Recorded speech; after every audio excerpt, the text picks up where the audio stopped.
রাজস্থানের মরুভূমির বুকে নীরব সাক্ষী হয়ে দাঁড়িয়ে আছে একটি পরিত্যক্ত গ্রাম কুলোধারা। শতাব্দী পেরিয়ে গেছে, তবু এখানকার বাতাসে যেন এখনো ভেসে বেড়ায় এক রাতের গোপন কান্না, অজানা আতঙ্ক।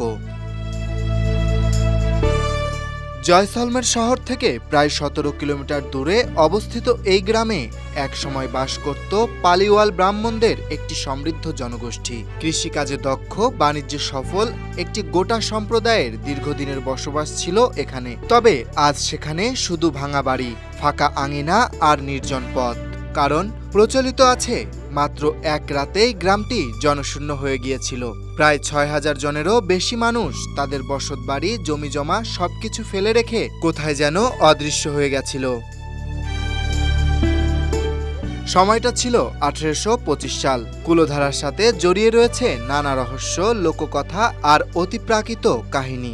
সবচেয়ে বেশি প্রচলিত যে গল্পটি পাওয়া যায় তা হল জয়সলমেরের তৎকালীন প্রধানমন্ত্রী সেলিম সিং কুলোধারার প্রধানের কন্যাকে বিয়ের জন্য জোর করেন। প্রধান এবং গ্রামবাসীরা তার এ প্রস্তাব প্রত্যাখ্যান করেন। ক্ষমতার অপব্যবহার করে সেলিম সিং তখন নানাভাবে চাপ সৃষ্টি করেন।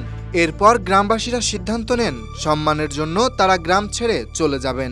এই ঘটনার পরিপ্রেক্ষিতে রাতারাতি কুলোধারা সহ আশেপাশের 84টি গ্রাম একযোগে পরিত্যক্ত হয়।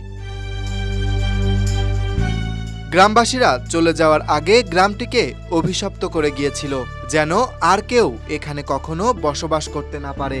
আজ পর্যন্ত কেউ এখানে স্থায়ীভাবে বসবাস করতে পারেনি, এমনকি চেষ্টা করলেও নানা রহস্যজনক কারণে ফিরে যেতে হয়েছে। স্থানীয়দের বিশ্বাস, গ্রামে আজও অতৃপ্ত আত্মারা ঘুরে বেড়ায়। ভৌতিক কার্যকলাপের দাবি অনেকেই করে থাকেন। তাই রাজস্থান সরকার 2015 সালে কুলোধারাকে একটি ঐতিহ্যবাহী পর্যটন কেন্দ্র হিসেবে ঘোষণা করেন। তবে এখনও সন্ধ্যা 6টার পর সেখানে দর্শনার্থীদের প্রবেশ নিষেধ। কুলোধারার ইতিহাস খুঁজলে দেখা যায় এই গ্রামটি প্রথম 1291 সালে পালিওয়াল ব্রাহ্মণরা প্রতিষ্ঠা করেন। তারা ছিলেন কৃষি ও ব্যবসায় পারদর্শী এক সম্প্রদায়। স্থানীয় খালের মাধ্যমে পানি সেচ দিয়ে শুষ্ক এলাকায় কৃষিকাজ করতেন তারা, যা আজও অনেকের কাছে বিস্ময়। কিছু গবেষক এবং ইতিহাসবিদরা বলছেন, জল সংকট ও উচ্চ করের চাপ এই পরিত্যাগের একটি গুরুত্বপূর্ণ কারণ হতে পারে। তবে স্থানীয় লোককথার রোমাঞ্চকর ও অলৌকিক ব্যাখ্যা বেশি জনপ্রিয় এবং টুরিস্টদের কাছে এটাই সবথেকে আকর্ষণীয়।